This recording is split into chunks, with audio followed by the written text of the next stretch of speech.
Hello and welcome. It's another Confessions podcast from your friends at Radio 2. Do you fancy Radio 2 jingle? Why don't we, you download this. The least we could do is to give you something like this. There you go. It's a genuine Radio 2 podcast. What else do you want? Anything else? Check out how Suzanne's doing. Susanna. What about her? Still ironing. She's still ironing. There you go. Just showing that it's an authentic show from an authentic Radio 2 studio. Anyway, here come the confessions now. This week they had these titles. This is just for your cataloguing purposes if you're keeping a library of them. A Face in the Crowd was Monday. Tuesday was That Joke Ain't Funny Anymore. Then we had one which we called Drivers Cheat. Aha. And Thursday's was called Something in the Water. And here they all come. It's another Drive Time Confession. Gather round. And Orna, because Bobby is very kind of, how would you describe her attitude to this? She's quite live and let live, really. I think she's quite forgiving. Would you say yes, that's fair? I'd say that's true, yeah. I think that's fair. How about you, Orna? You strike me as a kind of a similar kind of idea, really, that you're not going to be too judgmental. I don't know. Would you? I like to think I'm fair. So I would weigh everything up and then come up with a conclusion. I wouldn't be impulsive and just judge somebody, on first impression. Matt does that. No, I'll do that. Well, you can do fine. that bit. That's fine. Okay.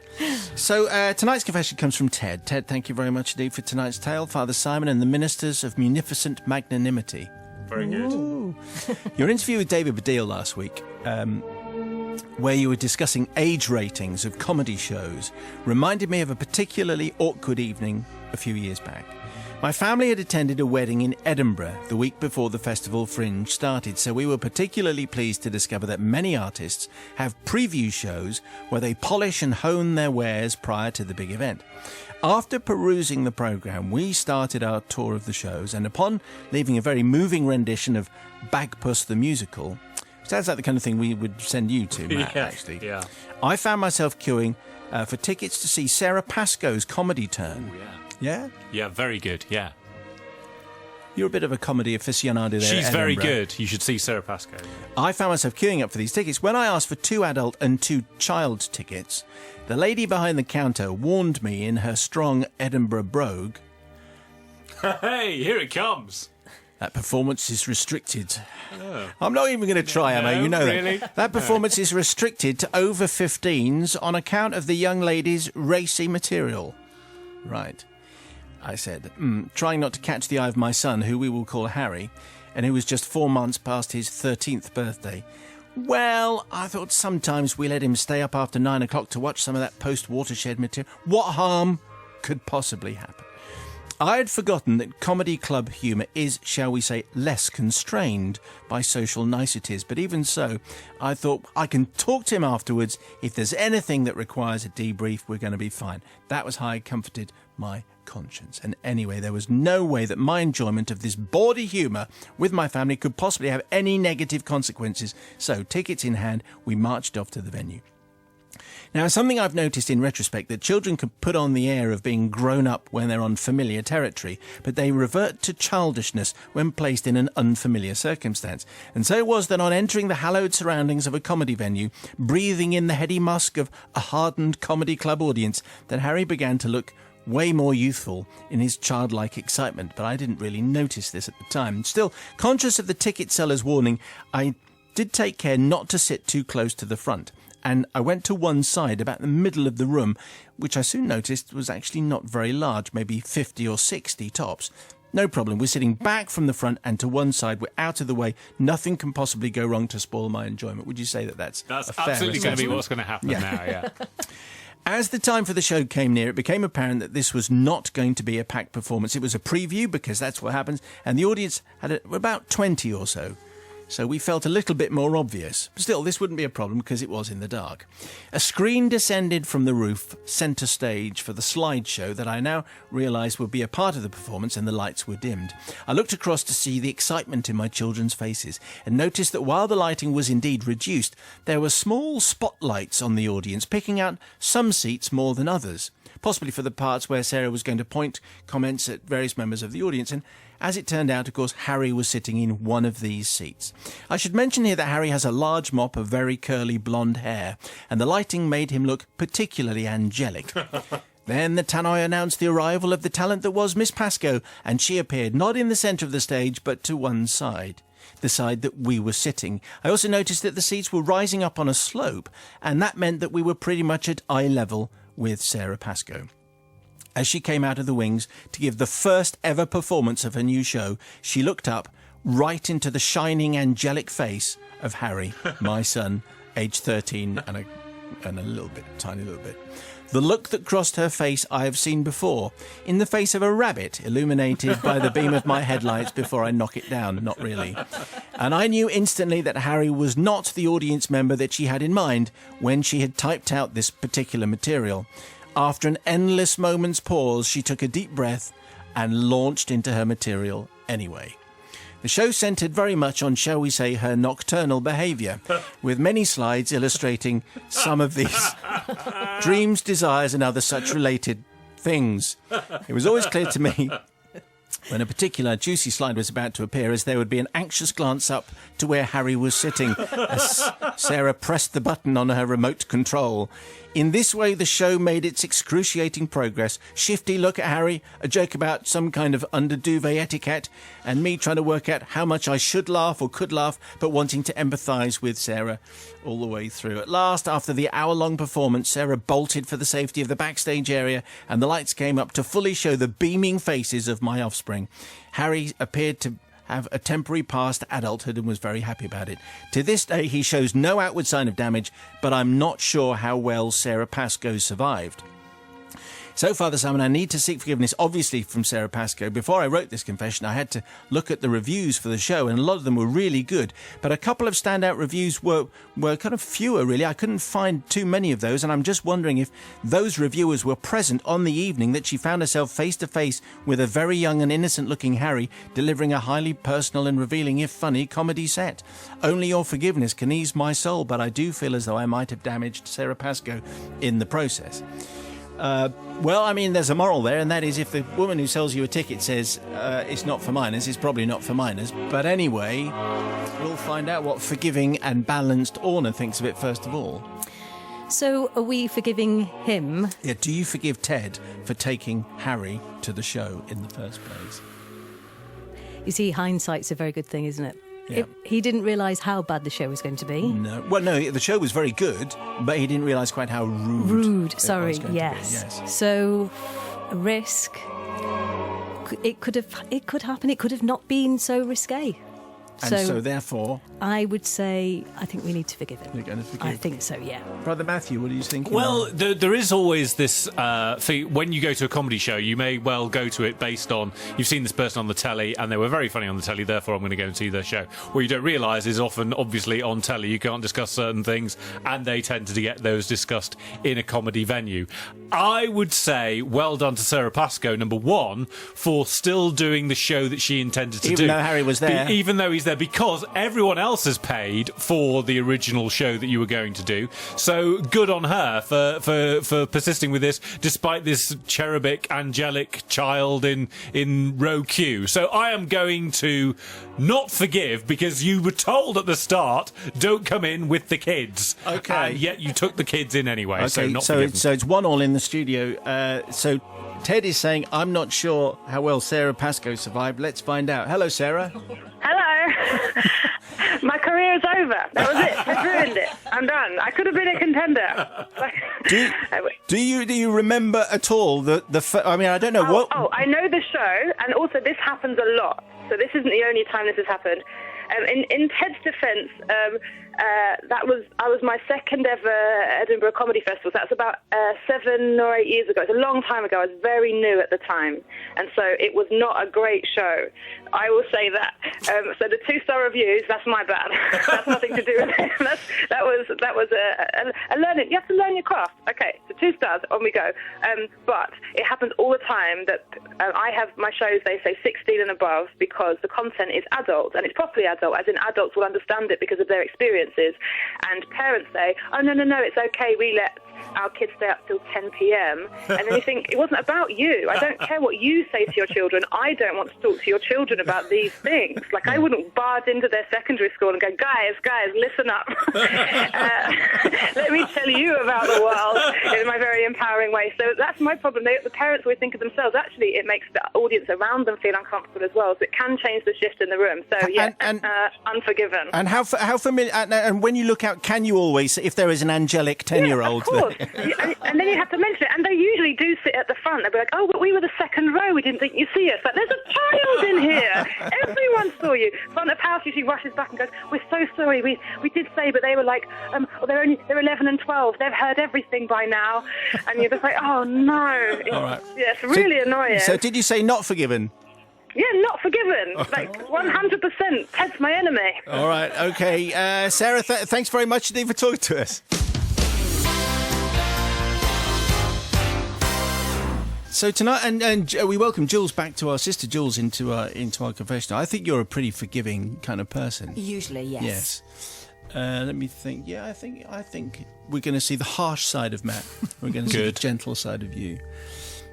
So this comes from Chris. Thank you for tonight's confession. By the way, if you miss any, the Confessions podcast is available on Friday, around about middle of the day, via the Radio 2 website. Simon and your forgiving friends. Let me take you back to the late 80s when three young lads, we're going to call them Tom, Chris and Dave, I think we might just have plucked that at random, go on holiday to Lanzarote. My friend Tom was a singer in a pretty decent pub band, and as women spoke to him, as they often did, because he was a bit of a looker, they would often say, what do you do the rest of the time? And Tom's standard response was, I sing the blues, man. He was from Bromsgrove. However, that's the way he said it. Well, you would.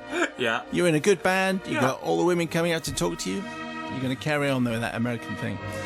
Now, at this time, Sniff and the Tears were in the charts with Driver's Seat, and this song was everywhere. A hit all over the world, still played regularly on the radio by yourself, presumably because of the word drive and because you are in the seat.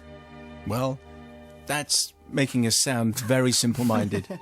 Correct. But probably about right, yes.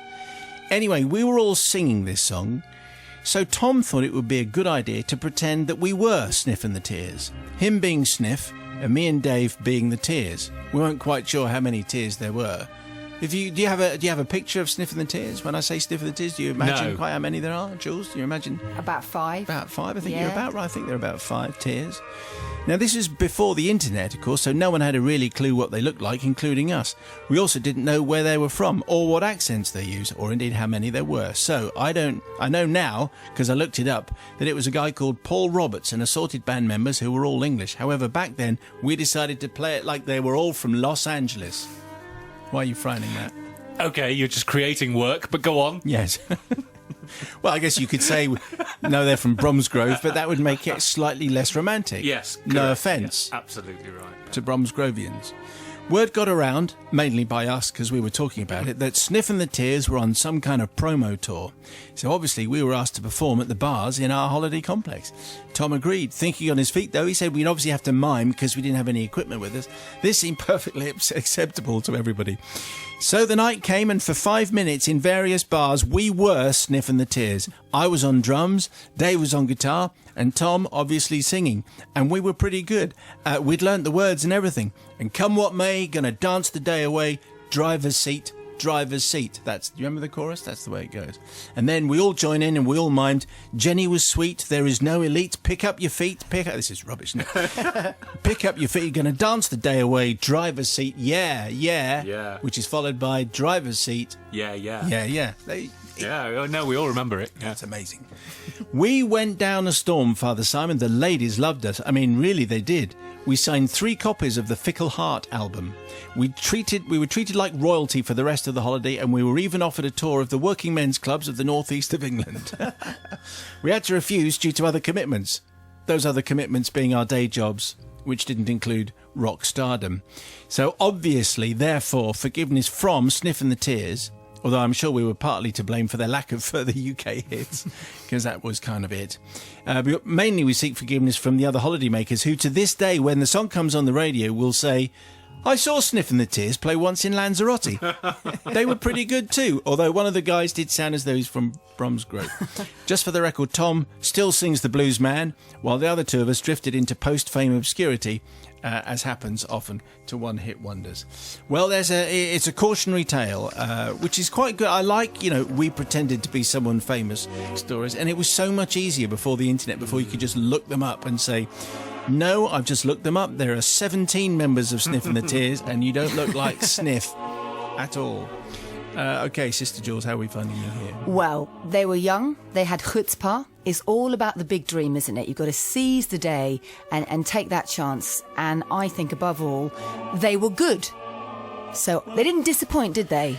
No, the crowd. I suppose maybe they could say that they enhanced the reputation of Sniff and the Tears. So I will forgive on that, on those grounds. Okay, well, this is what I'm expecting Matt to go harsh. Well, this was, as you say, a more innocent time when one could get away with these things if one was trying to garner the attention of the ladies by pretending to be in a band that no one knew what they looked like. So, pretend to that's where they got it right. Pretend to be like someone that we've all heard of, but we don't know what they look like. So full marks that. However, this idea you're going to he's miming being on the drums. How does that work? Is he with like two straws, pencils? What? And who's impressed by that? There's a guy waving stuff in the background, and he's on drums. So I'm going to say he was on something. He was clearly on something. So I'm going to say forgiven, because I'm amazed you got away with it. Because if I'd been in that bar, I'd have wanted to point out that he's just waving stuff in the background. Yeah, and you could also have said, while you're there, guys, just do something else. Do an acoustic version. Yeah. Why not? Yeah, I've got these bongo drums, Mr. So-called drummer. You must know Johnny B. Good or something like that. Come on then, Sniff. And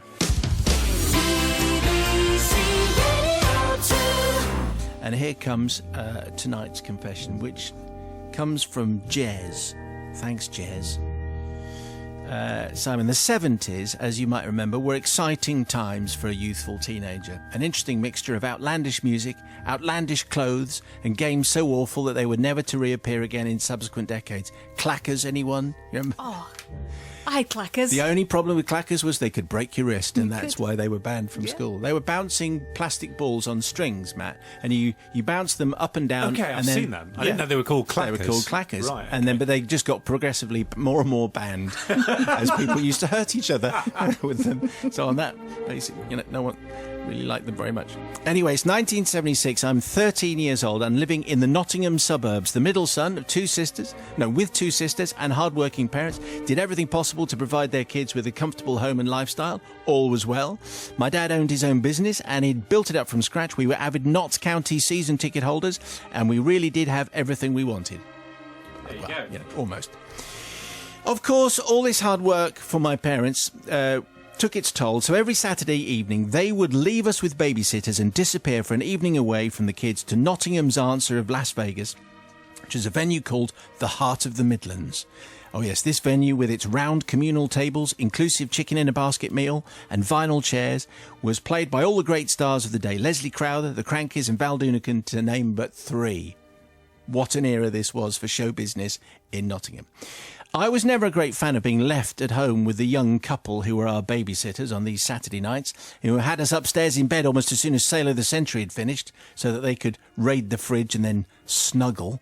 Oh. It seemed obvious that if I could stop my parents going out, I'd have a much better Saturday evening and no doubt be merrily watching Match of the Day without any problems. And I had a plan. Nottingham had a really good joke shop, which was a place of bewilderment and amazement, full to the rafters of the usual stock items: fake poo, fake car scratches, spring-loaded chewing gum, and Blue Devils. Blue Devils were a packet of individually wrapped very small pieces of foil, and within each foil was a small chemical concoction. On the front of the paper packet was a line, a number of people nodding now. We had so much fun. It was a line drawing of a surprised man with a cigarette which had a small puff of blue smoke coming out the end, alongside the word bang, which was very helpful.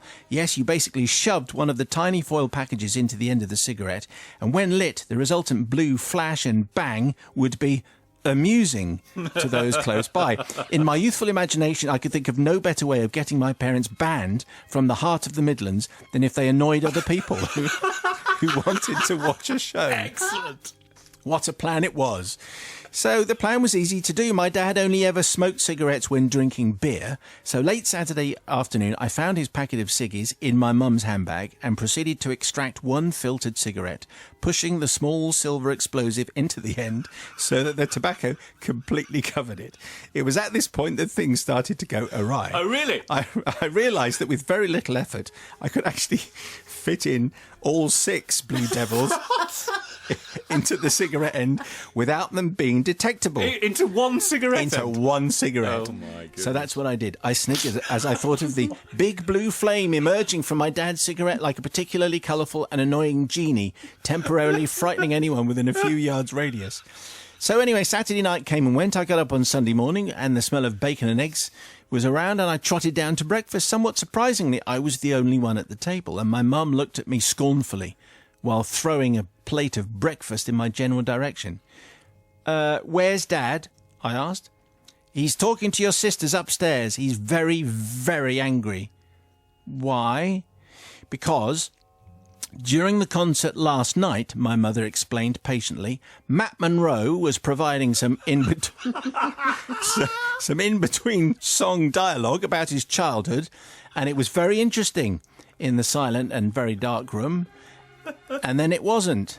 There was a huge explosion and the entire room was flooded in the brightest, bluest light I've ever seen in my life. And everyone, including Mr. Monroe, turned towards your dad, who had the smoking remnants of a cigarette plastered over his face and multiple small napkin fires on the table in front of him.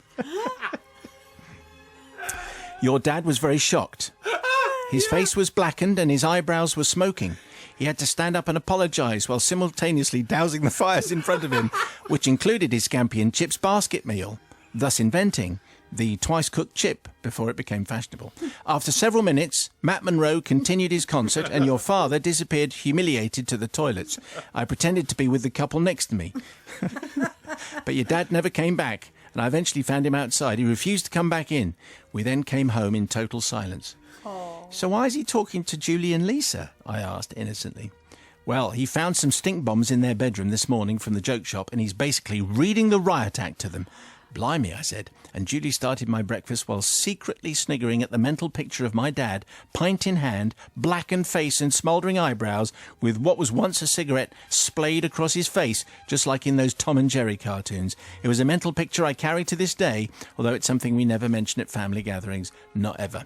So obviously I need forgiveness from my sisters for the trouble I caused them and subsequent confinement to their rooms for a week. Different times. And particularly my older sister, who had fortunately actually genuinely bought stink bombs the week before, so she copped it. I also seek forgiveness from Mum and Dad for their embarrassment and humiliation. It was me, after all, from the people sharing my parents' table, who had innocently paid to watch a concert and ended up in the middle of what must have seemed like a firing range. And finally, Mr. Monroe, who I'm sure didn't expect his concert to be interrupted by an exploding face. On the plus side, my parents stayed away from the heart of the Midlands for several months, and instead we went out for meals or visited family on Saturday evenings, returning in time for Match of the Day. So a result, says Jez. All right, very good. OK, lots of fine memories in there, but an interrupted Matt Monro concert at the heart of it, caused by the Blue Devils, 6 of them in one cigarette. Sister Bobby. This is tricky because actually you were basically effective. You got what you wanted. How you got what you wanted, though, I mean, I love your sense of mischief. I love all things like this. But you're not forgiven because of health and safety rules. You could have caused a real fire. Didn't exist. It's the 70s, didn't exist. Well, OK, right. It could have been really dangerous. You follow the instructions. The joke was fine, but 6 times the joke was not fine. But actually, who I really blame, and I don't forgive, is the babysitters. Because the thing is, the whole point of the babysitter is to look after you safely, but also to create some mischief themselves. The fact that they were only interested in snuggling is the real breakdown, because had the babysitter done the kind of... That's what babysitters are for. You get up to no good with your babysitter safely. Not that kind of no good. Oh, dear, I shouldn't have said that. Not that kind of no good. We get your point. It's a very good point. I said I blame the babysitter. It's the babysitter's for not having fault. as much fun as they should do with Brother Matthew. Excellent. I often went to these joke shops. You could not have hoped for a better outcome from these Blue Devils. I was always disappointed with the stuff that the whoopee cushions never ever sounded like what they were supposed to. But this Blue Devil, it sounded amazing. It's exactly like it would be in a comic, with his eyebrows singed and everything on fire on the table and cigarette plastered all over his face. Brilliant, superb, well done. But the outcome was you then had to spend Saturday night going to visit family. Oh no! Didn't quite work out as you were hoping then. But Clearly, he gets to watch Match of the Day. Well, Match of the Day was obviously a big plus, but yes, I'm going to say forgiven, because at the end of it there was a bit of karma there, wasn't there? Because although you did get to watch Match of the Day, you did have to spend your Saturday nights visiting family. Okay. So I am going to say forgiven. BBC Radio 2, and gather round. Here comes another confession. If you'd like to have them all collected for you, you can have them all in a podcast. Available midday every Friday. Go to the Radio 2 website or iTunes or wherever it is you like to get your podcast from. Tonight's comes from John in Bedford. John says, "Dear Father Simon and the Merciful Collective, my confession dates back to early 2015 at what should have been a low point in my life. I was made redundant from a job I enjoyed and a company I liked, and although I got a fair redundancy package and my wife was working part-time, the prospect of being unemployed for a long period was understandably worrying. But I say it should have been a low point because actually there were quite a few upsides. One immediate benefit was that I got to see more of my children. I have 2 boys, one at primary school and another who was then at nursery, and I really enjoyed doing the school run and playing with them in the afternoon. The other benefit was going to the gym more often, although only after completing my job hunt and the long list of things to do around the house left daily for me by my wife. I'd been bitten by the gym bug about 6 months previously and had already lost 1.5 stone. How about that? That is a big amount of weight loss. I was now able to go more often, I felt fitter than ever before, and the weight was still coming off. On this particular week, my wife had to change the days that she was working, which meant that she couldn't take our youngest to his swimming lesson, and so she asked if I could help. If I'm honest, I was a little intimidated at the thought of mixing with the yummy mummies of Bedford, which sounds like an organisation or a group, maybe a band or an oxymoron. No, sorry. No. I like Bedford. Well done, no, Nigel. Bedford's very nice. But I I'd love already... Bedford. you've only said 3 words on the show, and already you put your foot in it. It's a bad gang. Sorry. I'd already... Sorry, Bedford ladies. Anyway, I was a little intimidated at the thought of mixing with the yummy mummies of Bedford, and I'd already taken him to a few playgroups, and I'd ended up by drinking coffee and gossiping like one of the girls, so I was confident that everything would be okay. Now, it's probably worth mentioning at this point that as a result of my weight loss, I had needed to buy new clothes. This was mostly new jeans and a new suit for job interviews, as my old suit was now hanging off me. I'm surprised, Matt, you're still looking baffled, to be honest. Yeah. But one of the items I hadn't thought to replace was my swimming costume. My trunks were the type that looked like shorts, so I tied the cord a little bit tighter, and after jumping up and down a few times to check, decided that all would be well. This is going to be fine. Yes, I'm sure they're staying on. I'm sure that's right. They're all absolutely fine. In the swimming lesson, I use the term loosely because this is 2-year-olds in the pool. There were around 6 or 7 mums in there with their children. The mums were all friendly enough, and the swimming teacher was soon taking us through a variety of fun activities, such as pushing floating toys across the width of the pool, that kind of thing. And I felt the water tugging at my trunks, which was a little concerning, but they seemed to be holding up, literally. So the next activity was introduced by the teacher as called 5 Little Ducks. I imagine that all parents know the rhyme. It's a tragic tale of a family of ducks that go missing one by one, but it does have a happy ending. Although that is a spoiler, but never mind. So the mums got into position, crouched with their shoulders below water level, holding their toddler in front of them, ready to shuffle around in a circle. I move to a free space in the circle and match their position. So it's very important. So the child is in both hands engaged, right, holding child whilst crouched in the pool. Okay. The singing began with me adding what I thought was a rather good baritone to match the mezzo-soprano of the ladies. We moved around in a circle, gently bobbing our little uns as we sang 5 little ducks went swimming one day. Then came the next line, over the hill, at which point all the mums stood up briskly and lifted their child out of the water, thereby recreating the effect of going over the hill, you see, in case... That's over the hill, that's the thing. Without thinking, I did the same. Okay. As my body lifted out of the water, my trunks stayed where they were. Still caught up in the 5 little ducks narrative, I continued the move up, and the waistband of my trunks continued its move down. Part of the problem was that I was carrying my son in front of me with both hands, so I wasn't able to really grab the swimwear. My brain was slowly catching up to the gravity of the situation. Just as a 6th little duck made an appearance, I shot back down below the water, with my son now floating in the water quite happily. I was able to spare a hand to hoik my trunks back up, and as we continued our shuffle round singing the rest of the rhyme, I remained resolutely not going over the hill. The lesson ended after that, and needless to say, I didn't hang around. So clearly and obviously, categorically, Father Simon, I need forgiveness, not the lovely ladies of Bedford, but to my youngest son, who missed out on 4 hills and who had to leave the swimming pool in double quick time. Yours, in remorseful anguish, John in Bedford. Well, you know, I suppose it's the kind of circumstances that we've all been. If you've got sort of swimming costume doesn't quite fit very well, or maybe they're a bit old and it may be a wave. But in this case, 5 little ducks. Got to be very careful. If you're crouching down in the pool, don't jump up if you're not absolutely sure where everything is supposed to be. Sister Bobby. First of all, what a positive story about redundancy, losing your job, and returning to be a full-time father. That's I knew brilliant. you'd say that. Great things. Okay. The thing is, I'm not going to forgive. I am not going to forgive, because I think there is a rule that if you wear big shorts in the sea or the swimming pool, because of course they're not really kind of tight on your body and they end up like big balloons and you can fill them up with water and do all sorts of things. The rule is, and I'm not a guy, but the rule is you always wear big pants underneath. And No, you don't. Don't you? No. Is that what you don't do? But that's too dangerous, because you know a wave could come along, you will go head over foot, and suddenly your shorts are somewhere else, back on the lilo. So you are not As forgiven, the good John. Lord intended. Hello. You broke the laws of the big short swimming pool rules.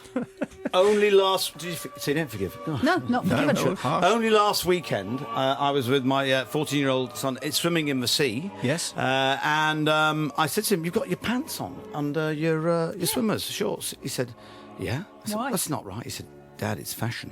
And I went, "Oh, Really? yeah." Bobby's onto something. Well, there you go. And obviously with the younger people, different times. And Wear if your I pants. had an incident, and it's all down to really close-fitting budgie smugglers, because they are the important things. They're the things that you need. Oh, but you never wear those on their own. What? Big shorts over the top, always. But The easiest thing is, let's just jump in the sea fully clothed. It saves out Yeah. all... Anyway, and absolutely, and he sounds a very conscientious person, John. And I love Bedford, and it's got a fantastic brewery there. Yes, very and good. a big Italian community. So, and lovely, yummy mummies. So, on that occasion, definitely, John, you're massively forgiven on this occasion. Brother Matthew. Well rowed back, well done. I get the feeling John was a little too proud of his weight loss. I've been to the gym. Oh no, none of my clothes seem to fit me anymore because I've lost so much weight. I'm going to the pool and these shorts still don't fit because I've lost. It just we've all had enough of you and your weight loss and doing great at the gym, John. No one's buying it anymore, so I am not So he going to did it forgive. on purpose? Yeah, I think secretly John was going, I wonder whether there's going to be anything where something might remain in the pool when I leap up. So I'm going to say not forgiven, because I reckon John saw this coming. Well, they were this week's confessions. Thank you very much indeed for getting all this way through our podcast. If it has provoked a thought, something that you might like to tell me, slightly funny and legal, send it please to confessions@bbc.co.uk. More in a week. Don't forget you can listen to all our shows from the last 30 days on the iPlayer, including these highlights. Tony Robinson talking on Monday about his new memoir, his autobiography, No Cunning Plan. A belter of a Tuesday on Tuesday. Bee Gees, Wham, Change, and a West Wing recalling rendition of Brothers in Arms. Listen to that and weep. We had on Wednesday Mark Armand talking about his new 10 CD career box set. How about that? 10 CDs. And Nigel served up old-fashioned Goan Vindaloo on Thursday. The details can be found on the Ready 2 website. You head for Thursday's episode page, you toggle down, then you hit the recipe. And should you get this far, in the unlikely event of you actually making to this point in the podcast, if you do Twitter, why don't you just tweet 6 poppadoms and some mango chutney? Thanks, Nige. And then I'll know that we're all there together. Thank you.